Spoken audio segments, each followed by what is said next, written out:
بسم اللہ الرحمن الرحیم۔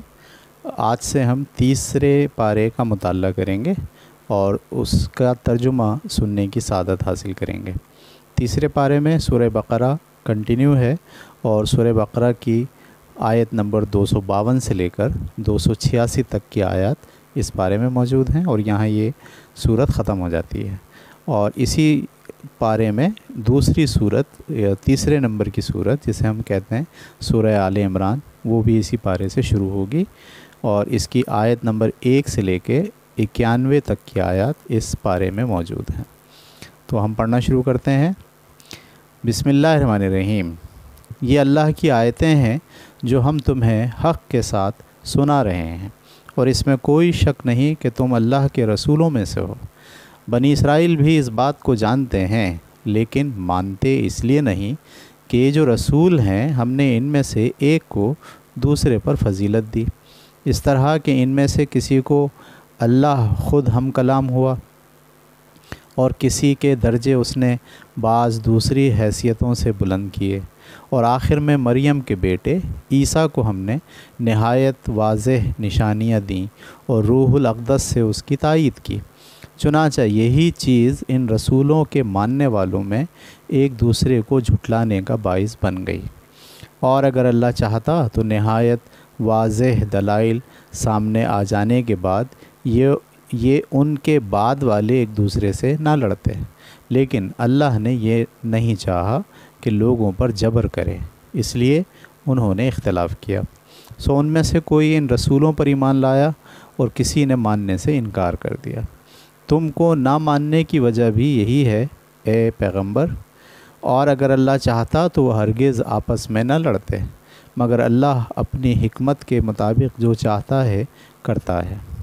ایمان والو، تم انہیں ان کے حال پر چھوڑو اور جو کچھ ہم نے تمہیں دیا ہے اس میں سے اللہ کی راہ میں اس دن کے آنے سے پہلے خرچ کر لو جس میں نہ خرید و فروخت ہوگی، نہ کسی کی دوستی کام آئے گی اور نہ کوئی سفارش ہی نفع دے گی۔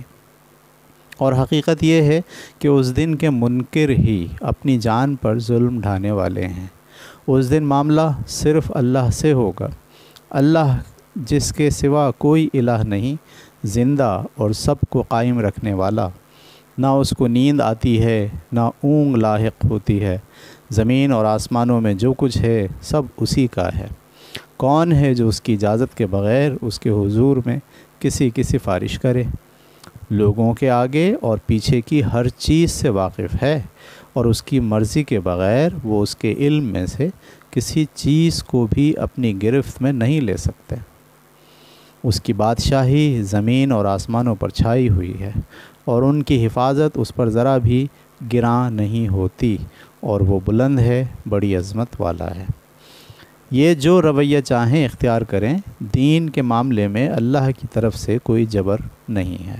حقیقت یہ ہے کہ ہدایت اس قرآن کے بعد اب گمراہی سے بالکل الگ ہو چکی ہے، لہذا جس نے شیطان کا انکار کیا اور اللہ کو مانا تو اس نے گویا نہایت مضبوط رسی پکڑ لی جو کبھی نہیں ٹوٹ سکتی، اور یہ اس لیے کہ اللہ سمیع اور علیم ہے۔ یہ ہدایت پانا چاہیں تو اللہ ماننے والوں کا مددگار ہے، وہ انہیں اندھیروں سے روشنی کی طرف نکال لے جاتا ہے۔ اس کے برخلاف نہ ماننے والوں کے مددگار ان کے شیاطین ہیں، وہ انہیں روشنی سے اندھیروں کی طرف نکال لے جاتے ہیں۔ یہی دوزخ کے لوگ ہیں، یہ اس میں ہمیشہ رہیں گے۔ اس بات کو سمجھنا چاہتے ہو تو اس کی مثالیں بہت ہیں۔ کیا تم نے اس شخص کو نہیں دیکھا جس نے ابراہیم سے اس کے پروردگار کے معاملے میں محض اس لیے حجت کرنا چاہی کہ اللہ نے اسے اقتدار عطا فرمایا تھا؟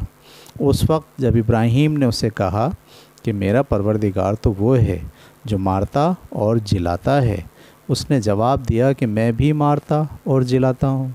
ابراہیم نے فوراً کہا، اچھا تو یوں ہے کہ اللہ سورج کو مشرق سے نکالتا ہے، تم اسے ذرا مغرب سے نکال لاؤ۔ سو یہ سن کر وہ منکر حق بالکل حیران رہ گیا، اور حقیقت یہ ہے کہ اس طرح کے ظالموں کو اللہ کبھی ہدایت نہیں دیتا۔ یا اس شخص کی مثال ہے جس کا گزر ایک ایسی بستی پر ہوا جو اپنی چھتوں پر گری پڑی تھی، اس نے حیرت سے کہا، اس طرح فنا ہو جانے کے بعد اللہ اسے کس طرح دوبارہ زندہ کرے گا؟ اس پر اللہ نے اسے 100 سال کی موت دی، پھر اٹھایا۔ وہ اٹھا تو پوچھا، کتنی مدت پڑے رہے؟ اس نے جواب دیا، 1 دن یا اس سے کچھ کم۔ فرمایا، نہیں، بلکہ 100 سال اسی حالت میں تم پر گزر گئے۔ اب ذرا اپنے کھانے اور پینے کی چیزوں کو دیکھو، ان میں سے کوئی چیز سڑی نہیں۔ دوسری طرف ذرا اپنے گدھے کو دیکھو کہ ہم اس کو کس طرح زندہ کرتے ہیں، اس لیے کہ تمہیں اس بستی کے اٹھائے جانے پر یقین ہو، اور اس لیے کہ ہم لوگوں کے لیے تمہیں امید کی ایک نشانی بنا دیں۔ اور ہڈیوں کی طرف دیکھو، ہم کس طریقے سے ان کو اٹھاتے اور پھر ان پر گوشت چڑھاتے ہیں۔ اس طرح جب حقیقت اس پر واضح ہو گئی تو وہ پکار اٹھا کہ اب کوئی تردد نہیں رہا، میں جانتا ہوں کہ اللہ ہر چیز پر قدرت رکھتا ہے۔ اور اس سلسلے میں وہ واقعہ بھی پیش نظر رہے جب ابراہیم نے کہا تھا کہ اے پروردگار، مجھے دکھا دیں کہ آپ مردوں کو کس طرح زندہ کریں گے۔ فرمایا، کیا تم ایمان نہیں رکھتے؟ عرض کیا، ایمان تو رکھتا ہوں، لیکن خواہش ہے کہ میرا دل پوری طرح مطمئن ہو جائے۔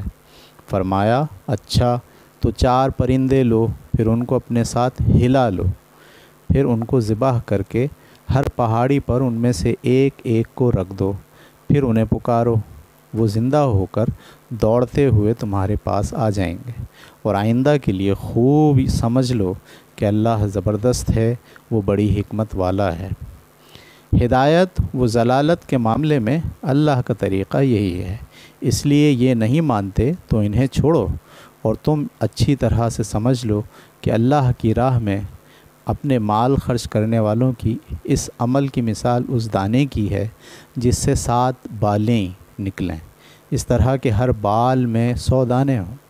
اللہ اپنی حکمت کے مطابق جس کے لیے چاہتا ہے اسی طرح بڑھا دیتا ہے، اور حقیقت یہ ہے کہ اللہ بڑی وسعت والا ہے، وہ ہر چیز سے واقف ہے۔ جو لوگ اللہ کی راہ میں اپنے مال خرچ کرتے ہیں، پھر جو کچھ خرچ کیا ہے اس کے پیچھے نہ احسان جتاتے ہیں نہ دل آزاری کرتے ہیں، ان کے لیے ان کے پروردگار کے ہاں ان کا اجر موجود ہے، اور ان کے لیے نہ وہاں کوئی اندیشہ ہے اور نہ وہ کبھی غم زدہ ہوں گے۔ ایک اچھا بول اور ناگواری کا موقع ہو تو ذرا سی چشم پوشی اس خیرات سے بہتر ہے جس کے ساتھ اذیت لگی ہوئی ہو۔ اور تمہیں معلوم ہونا چاہیے کہ اس طرح کی خیرات سے اللہ بے نیاز ہے۔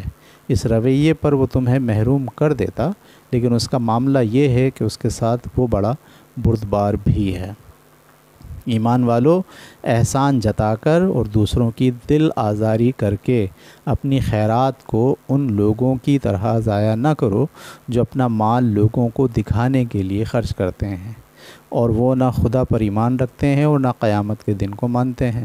سو ان کی مثال ایسی ہے کہ ایک چٹان ہو جس پر کچھ مٹی ہو، پھر اس پر زور کا مینہ پڑے اور اس کو بالکل چٹان کی چٹان چھوڑ جائے۔ قیامت کے دن ان کی کمائی میں سے کچھ بھی ان کے ہاتھ نہ آئے گا، اور حقیقت یہ ہے کہ اس طرح کے ناشکروں کو اللہ کبھی راہیاب نہیں کرتا۔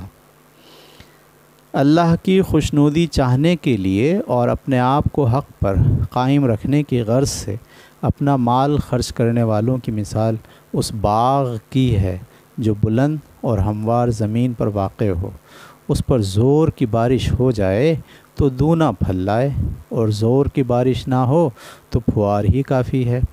یہ مثال سامنے رکھو اور مطمئن رہو کہ جو کچھ تم کرتے ہو اللہ اسے دیکھ رہا ہے۔ کیا تم میں کوئی یہ پسند کرے گا کہ اس کے پاس کھجوروں اور انگوروں کا ایک باغ ہو جس کے نیچے نہریں بہتی ہوں، اس میں اس کے لیے ہر قسم کے پھل ہوں، اور وہ بوڑھا ہو جائے اور اس کے بچے ابھی ناتواں ہوں، اور باغ پر سموم کا بگولا پھر جائے اور وہ جل کر خاک ہو جائے؟ احسان جتا کر دوسروں کی دل آزاری کر کے اپنا انفاق برباد کرنے والوں کی حالت قیامت میں یہی ہوگی۔ اللہ اسی طرح اپنی آیتیں تمہارے لیے واضح کرتا ہے تاکہ تم غور کرو۔ ایمان والو، اپنی پاکیزہ کمائی میں سے خرچ کرو، اور اس میں سے بھی جو ہم نے تمہارے لیے زمین سے نکالا ہے، اور کوئی بری چیز تو اللہ کی راہ میں خرچ کرنے کا خیال بھی نہ کرو۔ تم اس طرح کی چیزوں میں سے خرچ کرتے ہو، لیکن اپنا حال یہ ہے کہ قیمت گھٹا نہ لو تو اسے لینے کے لیے تیار نہیں ہوتے، اور جان رکھو کہ تمہاری اس خیرات سے اللہ بے نیاز ہے، وہ ستودہ صفات ہے۔ شیطان تمہیں تنگ دستی سے ڈراتا اور خرچ کے لیے بے حیائی کی راہ سجھاتا ہے، اور اللہ اپنی طرف سے تمہارے ساتھ مغفرت اور عنایت کا وعدہ کرتا ہے، اور اللہ بڑی وسعت اور بڑا علم رکھنے والا ہے۔ وہ اپنے قانون کے مطابق جس کو چاہتا ہے اس وعدے کا فہم عطا کر دیتا ہے، اور جسے یہ فہم دیا گیا اسے تو در حقیقت خیر کثیر کا ایک خزانہ دے دیا گیا۔ لیکن اس طرح کی باتوں سے یاد دہانی صرف دانش مند ہی حاصل کرتے ہیں۔ اس بات کو سمجھ لو اور مطمئن رہو کہ جو خرچ بھی تم کرو گے یا جو نظر بھی تم مانو گے اس کا صلہ لازماً پاؤ گے، اس لیے کہ اللہ اسے جانتا ہے، اور اللہ کی اس ہدایت سے منہ موڑ کر اپنی جانوں پر ظلم ڈھانے والوں کا اللہ کے ہاں کوئی مددگار نہ ہوگا۔ یہ تھا ہمارا پہلے پارے کا چوتھائی حصے کا ترجمہ۔ انشاءاللہ کل کی کلاس میں ہم اس سے آگے کے دوسرے حصے کا ترجمہ سننے کی سعادت حاصل کریں گے۔ کل تک کے لیے اجازت دیجیے۔ اللہ حافظ۔